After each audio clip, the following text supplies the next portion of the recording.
Il est sûrement le super-héros le plus malchanceux que j'ai jamais vu. Pour éviter que sa commande de livraison ne soit en retard, il devient Spider-Man, un super livreur. Mais sur le chemin, tout dérape. Spider-Man intervient rapidement pour sauver 2 enfants en danger, ce qui lui coûte de dépasser le temps limite pour sa livraison. Résultat, il perd son travail.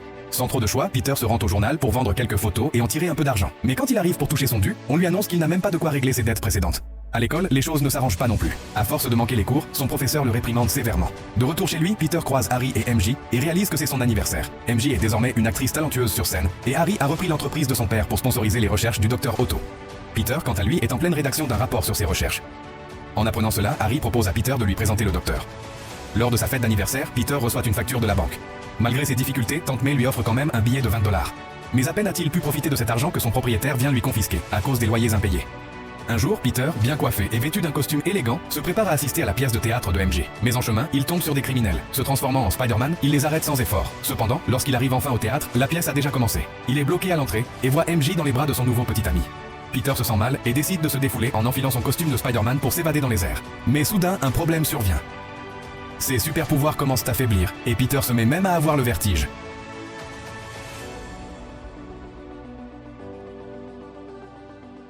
Sans autre option, il prend l'ascenseur pour redescendre, mais tombe nez à nez avec un fan. Un moment aussi gênant qu'inattendu. Plus tard, Peter rencontre le docteur Otto grâce à Harry. Apprenant que le docteur travaille sur un projet de soleil artificiel, les deux génies de la physique trouvent rapidement un terrain d'entente. Le docteur invite même Peter à assister à ses futures expériences. Grâce au soutien financier d'Oscorp, le projet du docteur Otto avance bien, et Peter est invité à observer une phase clé de l'expérience.